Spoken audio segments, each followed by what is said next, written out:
In a world where royal gestures are carefully choreographed and every public appearance is scrutinized by millions, sometimes it's the unplanned moments that reveal the true character of those who wear the crown. On a cold December morning in 2019, when the cameras weren't rolling and the press wasn't watching, Prince William and Catherine made a decision that would quietly ripple through the lives of countless people across Britain. It wasn't announced in any palace statement.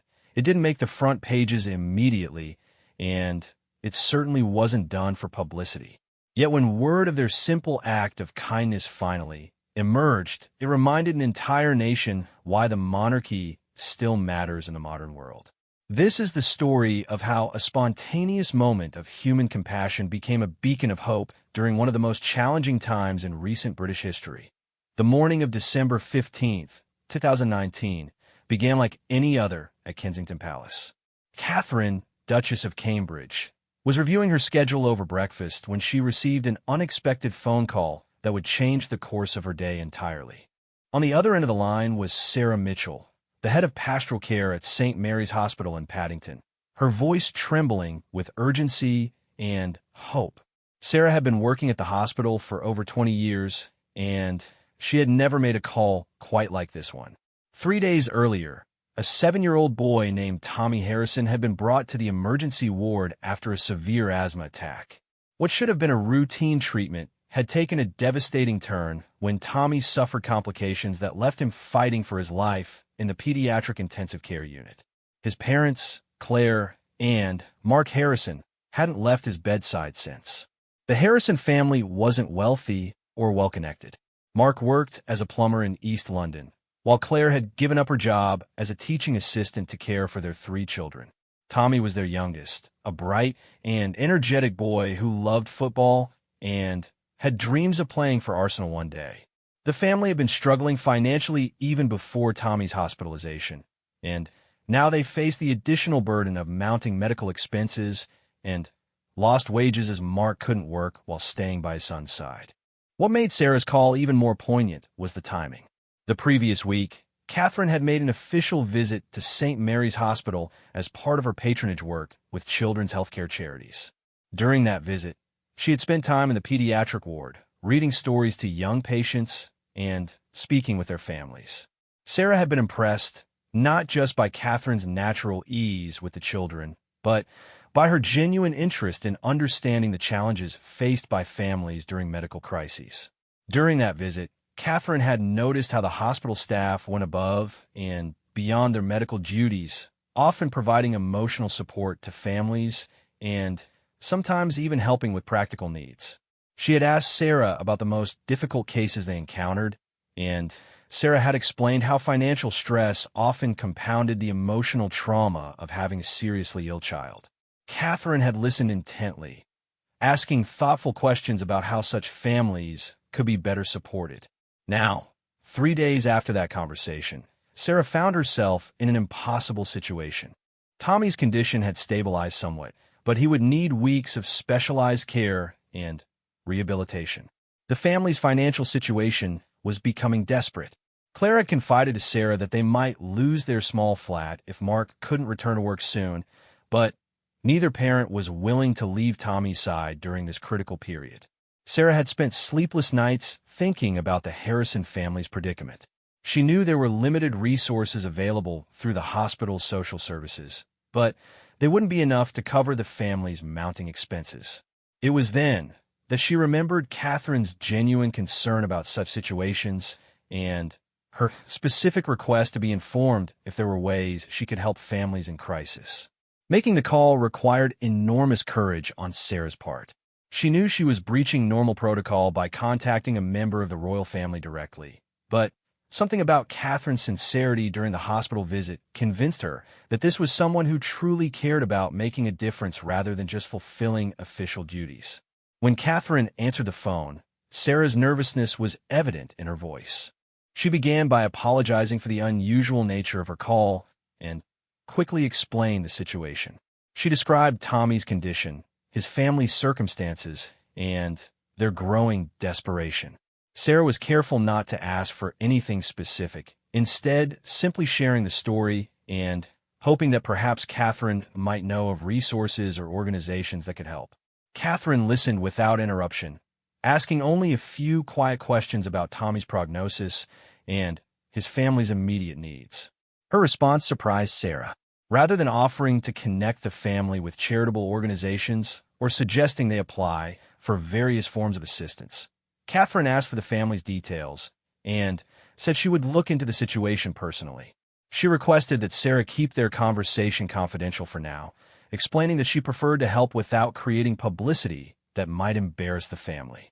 After ending the call, Catherine sat quietly in her private sitting room, thinking about the conversation. As a mother of 3 young children herself, she could easily imagine the terror and helplessness that Tommy's parents must be feeling. She thought about her own children, George, Charlotte, and Louis, and how she would feel if any of them were fighting for their lives in a hospital bed. Catherine had always been drawn to causes involving children's welfare, but her royal position often meant that her involvement was formal and structured. There were protocols to follow, official channels to work through, and public relations considerations to manage. However, something about Sarah's call touched her in a way that made those usual procedures seem inadequate and impersonal. She immediately called William, who was in a meeting at St. James's Palace. When she explained the situation, his response was immediate and unequivocal. Without hesitation, he said they should help the family directly and immediately. Like Catherine, he was moved by the thought of young parents facing such an overwhelming crisis while trying to stay strong for their critically ill child. William and Catherine had always believed that their privileged position came with responsibilities that extended beyond ceremonial duties and official engagements. They had often discussed how they could use their resources to make a real difference in individual lives, not just through the large-scale charitable work that dominated their public roles, but through direct, personal intervention when they encountered genuine need. The couple spent the remainder of that morning making discreet inquiries about the Harrison family situation. Catherine contacted her private secretary, who reached out through carefully chosen intermediaries to verify the details Sarah had provided. Every piece of information confirmed the family's desperate circumstances and Tommy's critical condition. By afternoon, William and Catherine had made their decision. They would personally cover all of the family's immediate expenses, including their rent, utilities, and living costs for the next several months. Additionally, they would establish a fund to cover any medical expenses not handled by the NHS and provide resources for Tommy's long-term care and rehabilitation. Most importantly, they insisted that their involvement remain completely anonymous. The couple understood that their help would be most meaningful if it came without the complicated dynamics that royal involvement might create. They didn't want the Harrison family to feel obligated to express public gratitude or to become unwilling participants in royal publicity.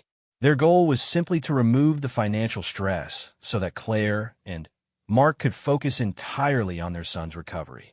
Working through their private secretary and a trusted legal advisor, William and Catherine arranged for the assistance to be channeled through what appeared to be an anonymous charitable fund. Sarah was contacted that evening and informed that a private benefactor had learned of the family situation and wished to provide comprehensive support. Sarah was told she could inform the family that their expenses would be covered, but she was asked not to reveal the source of the assistance. When Sarah arrived at the hospital the next morning and found Claire and Mark Harrison maintaining their vigil beside Tommy's bed, she could see the toll that the past few days had taken on both parents. Claire's eyes were red with exhaustion and worry, while Mark looked haggard from lack of sleep and the weight of mounting financial concerns on top of his son's health crisis. Sarah asked to speak with them privately and gently explained that an anonymous donor had learned of their situation and wanted to help. She carefully outlined the support that was being offered, watching as disbelief, relief, and gratitude washed over both parents' faces. Claire began crying, not just from relief about their financial worries, but from a knowledge that someone cared enough about their family to offer such extraordinary help. Mark initially struggled to accept the assistance, his pride making it difficult to acknowledge their need for help. However, Claire helped him understand that accepting this gift would allow them both to be present for Tommy during his recovery without the additional stress of worrying about losing their home or being unable to provide for their other children. The impact of this assistance was immediate and profound. With their financial worries addressed, Claire and Mark could focus entirely on Tommy's care and recovery. They were able to take turns sleeping in the family room the hospital provided, ensuring that one parent was always alert and present while the other rested. They could afford to eat regular meals rather than surviving on vending machine snacks, maintaining their own health so they could better support their son. More importantly, the emotional weight of their financial stress was lifted, allowing them to approach Tommy's treatment with hope and optimism rather than desperation and fear. Tommy himself seemed to sense his parents' reduced anxiety, and his own recovery began to progress more steadily. During the following weeks, as Tommy slowly improved and eventually moved from intensive care to a regular pediatric ward, the Harrison family often wondered about the identity of their anonymous benefactor. They knew it had to be someone with significant resources, given the comprehensiveness of the support they were receiving, but they never imagined it could be members of the royal family. Sarah Mitchell watched the family's transformation with deep satisfaction, knowing she had made the right choice in reaching out to Catherine. She maintained regular contact with the Duchess, providing updates on Tommy's progress and the family's well-being. Catherine always listened carefully to these updates, often asking specific questions about Tommy's treatment and his family's emotional state. What struck Sarah most about these conversations was Catherine's genuine investment in the outcome. This wasn't the detached interest of someone fulfilling a charitable obligation, but the concerned engagement of someone who truly cared about this particular family's welfare. Catherine remembered details about Tommy's favorite football team, his siblings' names, and his parents' backgrounds, treating them as real people with individual personalities rather than anonymous recipients of royal charity. As Christmas approached, Tommy's condition continued to improve, and doctors began discussing the possibility of his returning home before the new year. The Harrison family felt overwhelmed with gratitude, not just for their son's recovery, but for the mysterious support that had made it possible for them to focus entirely on what mattered most during the most frightening period of their lives. Christmas Eve arrived with unexpected magic at St. Mary's Hospital. Tommy Harrison had made remarkable progress over the past week, and his doctors were cautiously optimistic about his continued recovery. The 7-year-old boy who had been fighting for his life just 10 days earlier was now sitting up in bed, asking when he could go home and whether Father Christmas would be able to find him in the hospital. Claire and Mark Harrison had transformed during these weeks as well. The constant terror that had gripped them during Tommy's first days in intensive care had gradually given way to hope and gratitude. The anonymous support that continued to cover their expenses had allowed them to remain present for every moment of their son's recovery, creating a cocoon of stability around their family during the most turbulent time they had ever experienced. What the Harrison family didn't know was that Catherine had been following Tommy's progress with the dedication of a family member. Each evening, after putting her own children to bed, she would call Sarah Mitchell for updates on the boy's condition. These conversations had become a ritual that Catherine treasured, a direct connection to a family whose lives had been touched by tragedy, but were slowly healing. Sarah had grown to deeply respect Catherine's approach to this situation. The Duchess never sought recognition or praise for her family's intervention. Instead, she focused entirely on practical concerns. Was Tommy getting the best possible care? Did his parents need additional support? Were there other ways to help the family transition back to normal life? During one of these evening conversations, Sarah mentioned that Tommy had been asking about Christmas. The little boy was worried that Father Christmas wouldn't be able to find him in the hospital, and he was sad that he might not be home to see his siblings open their presents. His parents had been trying to maintain cheerful optimism, but Sarah could see that they were struggling with their own disappointment about spending Christmas in the hospital. Catherine listened to this information with particular interest.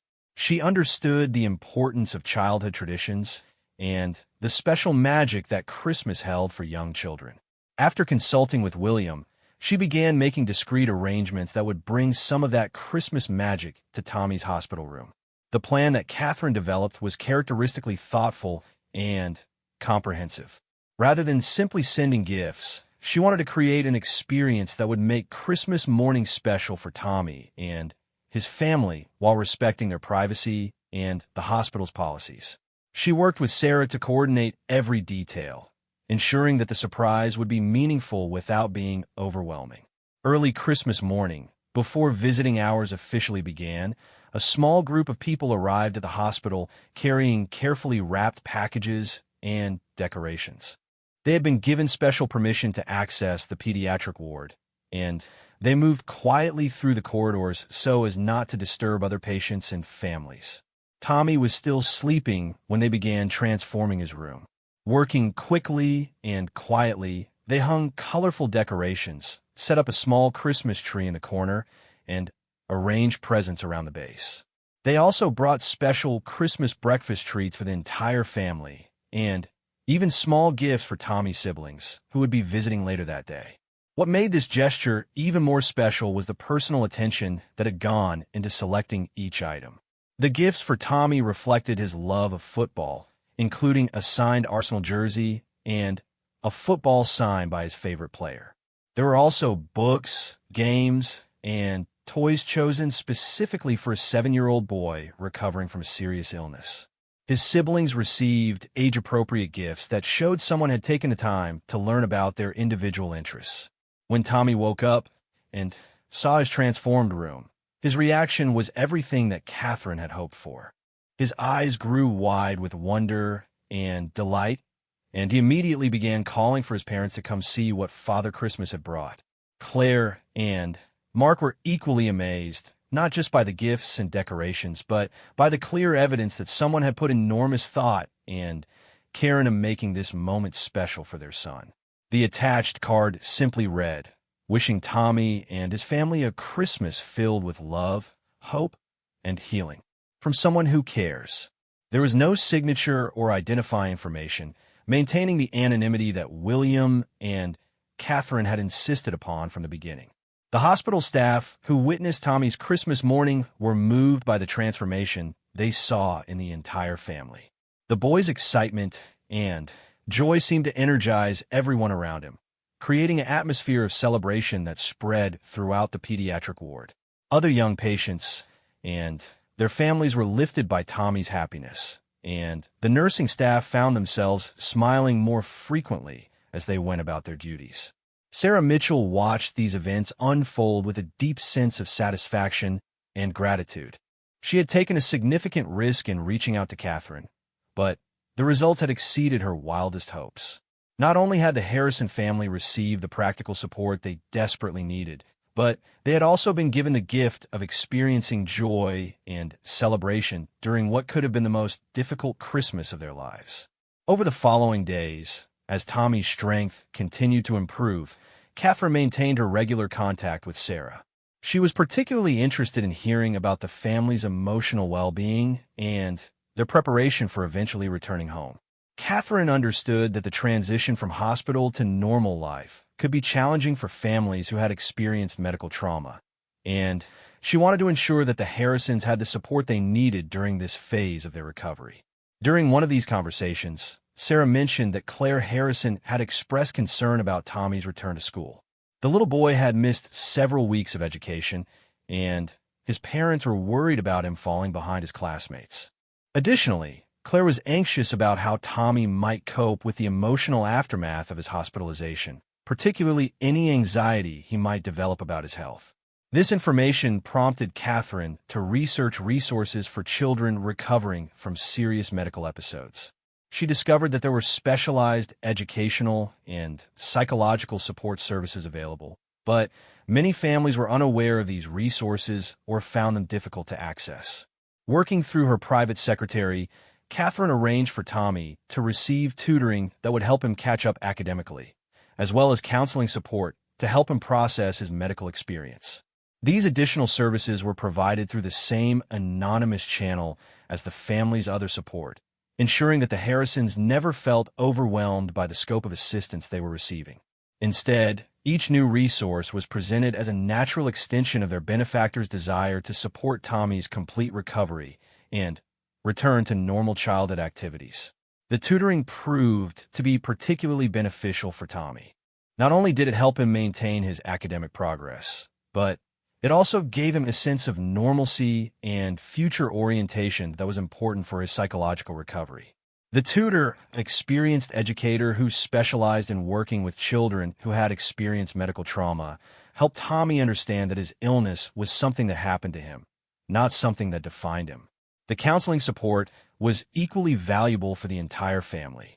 Claire and Mark had been so focused on Tommy's medical needs that they hadn't fully processed their own emotional trauma from the experience. The counselor helped them understand that their feelings of fear, helplessness, and anxiety were normal responses to their situation, and provided them with tools for managing these emotions as they moved forward. What impressed Catherine most about the Harrison family was their resilience and their determination not to be defined by this crisis. Despite everything they had endured, they maintained their basic optimism about life and their commitment to moving forward positively. Tommy's natural childhood enthusiasm began to reassert itself as his health improved, and his parents found ways to appreciate the small daily victories that marked his progress. By New Year's Eve, Tommy was strong enough to go home for short visits, though he still needed to return to the hospital for regular treatments and monitoring. These brief trips home were celebrations for the entire family, opportunities to begin rebuilding their normal routines, and to help Tommy's siblings adjust to having their brother back. The anonymous support continued throughout this transition period, ensuring that the family didn't face any financial pressure as they navigated Tommy's ongoing medical needs and Mark's gradual return to work. The comprehensive nature of this support meant that the Harrisons could focus entirely on healing and recovery rather than worrying about practical concerns. Catherine found herself thinking often about the Harrison family during this period. Their story had reminded her of the profound impact that individual acts of compassion could have on people's lives. While her official royal duties involved supporting important causes and institutions, this direct intervention had provided a different kind of satisfaction, the knowledge that she had been able to make an immediate and tangible difference for one family during their darkest hour. The experience also reinforced Catherine's belief that the monarchy's most important role might be its ability to bridge different worlds and to use privilege and resources in service of human dignity and compassion. The Harrison family would never know that members of the royal family had intervened on their behalf, but that anonymity was precisely what made the gesture meaningful. It wasn't about royal charity or public relations. It was simply about human beings helping other human beings during a time of crisis. As January arrived and Tommy's recovery continued to progress steadily, the Harrison family began looking toward the future with genuine optimism. Their anonymous benefactor had given them something far more valuable than money: the gift of being able to focus on love and healing during the most challenging period of their lives. The ripple effects of this support would extend far beyond the immediate crisis, shaping how they approached future challenges and how they understood their place in a community of people who cared about their well-being. By mid-January 2020, Tommy Harrison was finally strong enough to leave the hospital permanently, marking the end of a month-long ordeal that had tested his family's strength and resilience. The little boy who had arrived at St. Mary's Hospital fighting for his life was now walking out the front doors, holding his parents' hands and chattering excitedly about returning to school and playing football with his friends. The transition home was smoother than anyone had dared hope.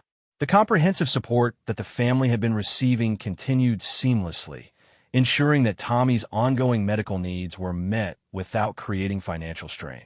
Regular checkups with specialists, medications, and any necessary equipment were all covered by their mysterious benefactor, allowing the family to focus on rebuilding their normal routine. Catherine continued her evening conversations with Sarah Mitchell, though they gradually became less frequent as Tommy's recovery progressed. Sarah consistently reported that the family was thriving, with Tommy showing no lasting physical effects from his medical crisis and his parents demonstrating remarkable emotional resilience. The anonymous support had created a foundation of security that allowed the entire family to move forward with confidence and optimism.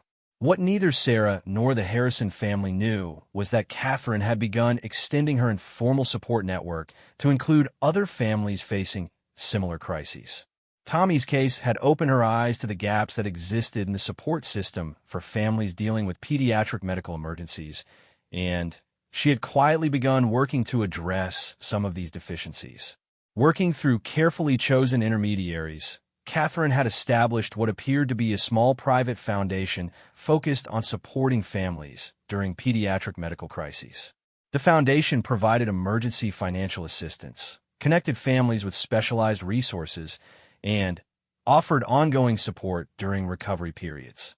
While Catherine's involvement remained completely anonymous, her hands-on approach ensured that each family received personalized attention rather than standardized assistance. The foundation's first beneficiaries included 3 other families that Sarah had identified as facing circumstances similar to the Harrisons. Each case was unique, but all involved working-class families struggling to balance their children's medical needs with financial survival. Catherine approached each situation with the same careful attention to detail and respect for privacy that had characterized her support for Tommy's family. One of these families was the Patels, whose 12-year-old daughter Priya was receiving treatment for leukemia. Both parents were small business owners who had been forced to close their restaurant to care for their daughter, leaving them without income during an already devastating time. Catherine's foundation covered their mortgage payments and living expenses while also providing resources for Priya's siblings, ensuring that the entire family could remain stable during the long treatment process.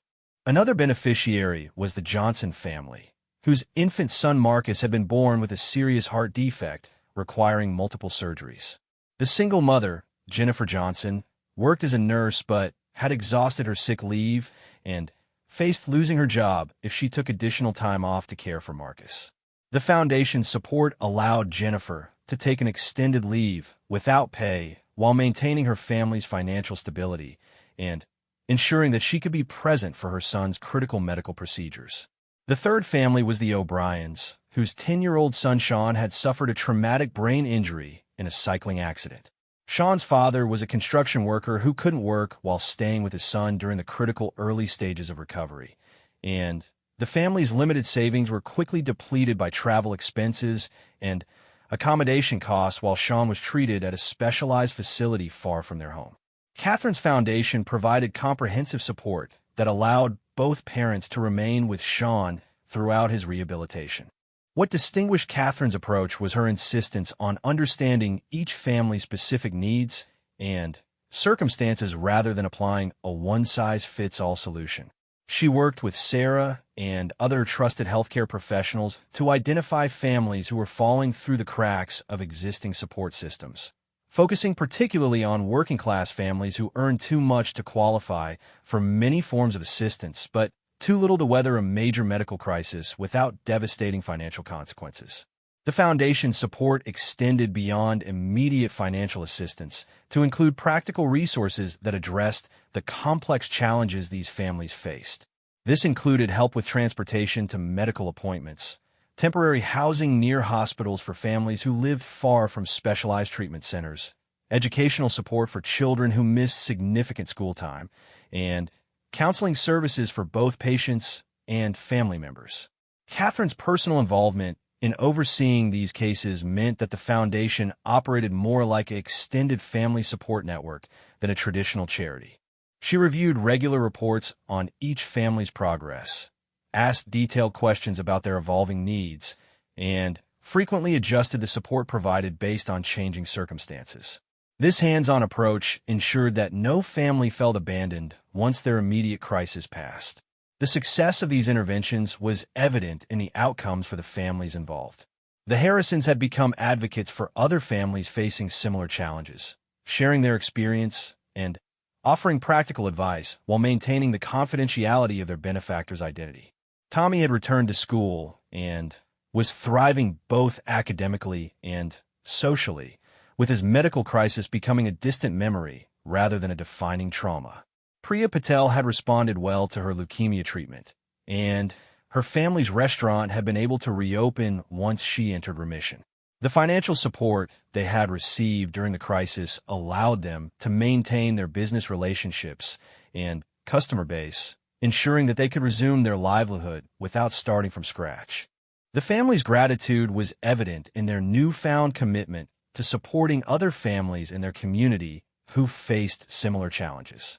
Marcus Johnson had successfully undergone his heart surgeries and was developing normally, while his mother Jennifer had been able to return to work with the confidence that her family's financial foundation remained stable.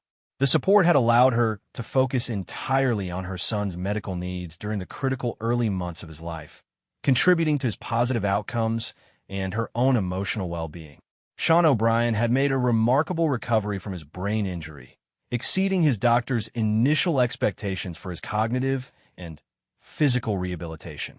His parents credited their ability to remain present throughout his recovery as a crucial factor in his progress, something that would not have been possible without the financial support that allowed them to take extended leave from work. These success stories validated Catherine's belief that timely, comprehensive support could make the difference between families emerging stronger from medical crises and being permanently destabilized by them. The Foundation's approach addressed not just immediate financial needs, but the complex web of challenges that medical emergencies created for working families. Word of the Foundation's work began to spread quietly through the network of healthcare professionals who had witnessed its impact. Doctors, nurses, and social workers at various hospitals began reaching out through Sarah Mitchell when they encountered families who might benefit from this type of comprehensive support. This informal referral network ensured that the Foundation's resources reached families who most needed assistance while maintaining the privacy and discretion that Catherine insisted upon. The Foundation's growing activity attracted the attention of other philanthropists and charitable organizations, though Catherine's identity remained completely hidden. Several established children's charities reached out to explore potential partnerships, recognizing the Foundation's unique approach and impressive outcomes. While Catherine was interested in these collaborations, she insisted that any partnerships maintain the Foundation's core principles of personalized support and family privacy. During this period, Catherine also began working with healthcare policy experts to understand the systemic issues that created the gaps her foundation was addressing. She commissioned discrete research into the financial impact of pediatric medical crises on working families, seeking to understand how existing support systems could be improved to reduce the need for emergency intervention. This research revealed that the challenges faced by families like the Harrisons were far more common than most people realized. Thousands of families each year found themselves caught between earning too much to qualify for comprehensive government assistance and earning too little to weather a major medical crisis without long-term financial damage. The psychological stress of combining medical worry with financial desperation often complicated children's recovery and created lasting trauma for entire families. Armed with this information, Catherine began exploring ways to advocate for policy changes that would address these systemic issues. However, her royal position limited her ability to engage directly in policy advocacy, so she focused on supporting research and working behind the scenes to raise awareness among policymakers about the scope and impact of these challenges. The Foundation's work was already having ripple effects beyond the families it directly supported. Healthcare professionals who had witnessed the transformative impact of comprehensive family support began advocating more strongly within their own institutions for resources to address these needs. Some hospitals began developing their own programs to identify and assist families facing financial crises alongside medical emergencies. Insurance companies and government agencies also began receiving feedback about the gaps in coverage that the Foundation was addressing, though they remained unaware of its royal connections. This feedback contributed to ongoing discussions about healthcare policy and the social safety net potentially influencing future reforms that could benefit thousands of families. As winter turned to spring in 2020, Catherine reflected on the unexpected direction that Sarah Mitchell's phone call had taken her life. What had begun as a response to one family's crisis had evolved into a comprehensive effort to address a widespread, but largely invisible problem. The work was deeply satisfying because it provided tangible evidence that individual action could create meaningful change in people's lives. The experience had also reinforced Catherine's understanding of the unique opportunities and responsibilities that came with her position. While her official royal duties were important, this anonymous work demonstrated how privilege and resources could be used to address human suffering directly and immediately. The family she was helping would never know her identity, but that anonymity was precisely what made the work meaningful and authentic. March 2020 brought unexpected challenges that would test the resilience of the foundation Catherine had quietly established and the families it supported. The emergence of COVID-19 and the subsequent lockdown measures created new layers of complexity for families already dealing with medical challenges, while simultaneously revealing the broader relevance of the support network Catherine had been developing. Tommy Harrison, now fully recovered and thriving at school, suddenly found himself at home again as schools closed nationwide. For his parents, Claire and Mark, the lockdown brought back memories of those terrifying weeks in the hospital when their world had contracted to the size of Tommy's hospital room. However, this time they faced the uncertainty with a confidence born from having survived their previous crisis and knowing they had support available if needed. The anonymous foundation that had supported the Harrison family through Tommy's illness now faced its greatest test as the pandemic created widespread economic disruption. Catherine found herself in the unique position of having anticipated, on a small scale, the type of comprehensive support that many families would need during the global crisis. The system she had developed for providing financial assistance, coordinating healthcare resources, and offering emotional support proved to be exactly what was needed as the pandemic unfolded. Working with Sarah Mitchell and the network of healthcare professionals they had built, Catherine expanded the foundation's scope to address the new challenges created by COVID-19. Families who had been managing chronic childhood conditions suddenly faced additional complications as routine appointments were canceled, therapies were suspended, and parents lost jobs or income. The foundation adapted quickly, providing technology for virtual medical appointments, covering increased food and utility costs for families spending more time at home, and offering resources for home schooling children with special medical needs. The Patel family, whose daughter Priya was in remission from leukemia, found themselves in a particularly vulnerable position during the lockdown. Priya's compromised immune system put her at high risk if she contracted COVID-19, meaning the family needed to be extremely cautious about any exposure. When their restaurant was forced to close during the lockdown, they faced not only loss of income, but also the stress of protecting their daughter while managing their business concerns. The foundation's support allowed them to close their restaurant safely while maintaining their family's financial stability and Priya's medical care. Jennifer Johnson, the single mother whose infant son Marcus had undergone heart surgery, faced new challenges when her work as a nurse suddenly became both more demanding and more dangerous. Hospital staff were working longer hours under more stressful conditions, while also facing increased risk of exposure to COVID-19. The foundation provided additional childcare support so Jennifer could continue her essential work while ensuring Marcus received appropriate care, and also cover the costs of protective equipment and safety measures for her family. The O'Brien family discovered that Sean's ongoing rehabilitation for his brain injury could be maintained through virtual therapy sessions, but this required technology and internet access they couldn't afford.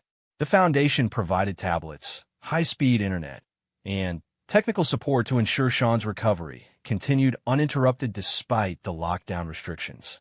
As the pandemic progressed, Catherine realized that the model of support her foundation had developed was exactly what many families needed to weather the crisis successfully. The combination of financial assistance, practical resources, and coordinated care that she had been providing to families facing medical emergencies proved to be equally valuable for families dealing with pandemic-related challenges. This recognition led Catherine to carefully expand the Foundation's work while maintaining its core principle of anonymous, personalized support.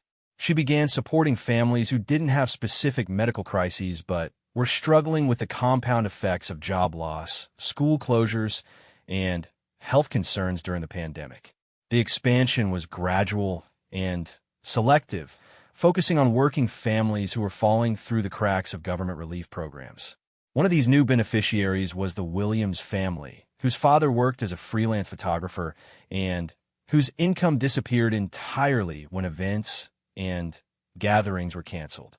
With 2 young children and a grandmother living with them, the family faced not only financial pressure, but also the challenge of homeschooling while caring for an elderly family member who was at high risk from COVID-19. The Foundation's support allowed them to maintain their housing and basic needs while the father transitioned to offering virtual photography services and online teaching. Another family that received support was the Thompsons, whose teenage daughter Emma had autism and struggled enormously with the disruption to her routine caused by school closures and lockdown restrictions. Emma's behavioral challenges increased dramatically, putting strain on the entire family and affecting her parents' ability to work from home. The Foundation provided specialized support, including behavioral therapy conducted virtually, respite care that complied with lockdown restrictions, and resources to create a structured learning environment at home. The Foundation also supported the Chun family, whose elderly parents were living with them and required ongoing medical care that became more complicated during the pandemic. The family's breadwinner, David Chun, worked in hospitality and lost his job when hotels and restaurants closed.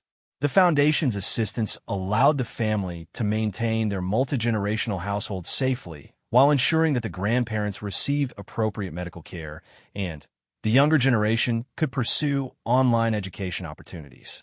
What impressed Catherine most during this period was how the families her foundation had previously supported began helping others in their communities. The Harrison family, despite having no idea who had supported them during Tommy's illness, began volunteering with local food banks and supporting neighbors who were struggling during lockdown. Their experience of receiving anonymous help had inspired them to pay that kindness forward, creating ripple effects of compassion that extended far beyond their own situation. The Patel family used their restaurant as a community resource, preparing free meals for healthcare workers and vulnerable community members even while their own business was closed. They coordinated with local hospitals to provide culturally appropriate meals for staff working long shifts, and they organized food deliveries for elderly residents who couldn't safely leave their homes during lockdown. Sarah Mitchell became Catherine's primary connection to the expanding network of families and healthcare workers who were witnessing the Foundation's impact. Sarah reported that the Foundation's comprehensive approach was inspiring other healthcare facilities to develop similar support systems, and that several hospitals were beginning to address the financial stress that families experienced alongside medical crises. During virtual meetings with her advisors, Catherine discussed the lessons learned from the Foundation's rapid expansion during the pandemic. The crisis had validated her belief that individual families could be supported effectively through personalized, comprehensive assistance, and it had also demonstrated that such support created positive ripple effects throughout communities. The Foundation's work was also providing valuable insights into the broader challenges that working families faced when dealing with health crises or economic disruption. Catherine commissioned additional research into the long-term effects of the support the Foundation was providing, seeking to understand how early intervention during crises affected families' resilience and recovery patterns. This research revealed that families who received comprehensive support during medical or economic crises were significantly more likely to emerge stronger and more stable than those who struggled through crises alone. Children in supported families showed better academic outcomes, lower rates of anxiety and depression, and stronger social connections. Parents in supportive families were more likely to maintain employment, preserve their housing, and avoid long-term debt. The data also showed that the foundation's approach of combining financial assistance with practical resources and emotional support was more effective than programs that provided only one type of assistance. Families needed help with immediate survival needs, but they also needed support systems that addressed the complex web of challenges that crises created in their lives. As spring turned to summer in 2020, Catherine began planning for the Foundation's future beyond the pandemic. The crisis had demonstrated the value of the support model she had developed, but it had also revealed the enormous scale of need that existed in communities across the country. While she couldn't support every family that needed help, she could use her experience to advocate for systemic changes that would make such support more widely available. Catherine worked with policy experts to develop recommendations for improving the social safety net for working families facing medical or economic crises. These recommendations focused on reducing bureaucratic barriers to assistance, providing more comprehensive support that addressed multiple types of needs simultaneously, and creating systems that could respond quickly when families face sudden emergencies. The Foundation's success was also attracting interest from other philanthropists who wanted to support similar work. Catherine carefully evaluated potential partnerships while maintaining her commitment to anonymity and family privacy. She was particularly interested in working with organizations that shared her belief in personalized, comprehensive support rather than standardized charitable assistance. By late summer 2020, the Foundation was supporting nearly 50 families across different types of crises, from medical emergencies to pandemic-related job loss to housing instability. Each family received individualized support designed around their specific needs and circumstances, maintaining the personal touch that Catherine believed was essential for effective assistance. The expanding scope of the Foundation's work required more sophisticated coordination and administration, but Catherine insisted on maintaining direct oversight of each family situation. She reviewed regular reports on every case, asked detailed questions about families' evolving needs, and frequently adjusted support packages based on changing circumstances. This hands-on approach ensured that the Foundation never became an impersonal bureaucracy, but remained a genuine support network for families in crisis.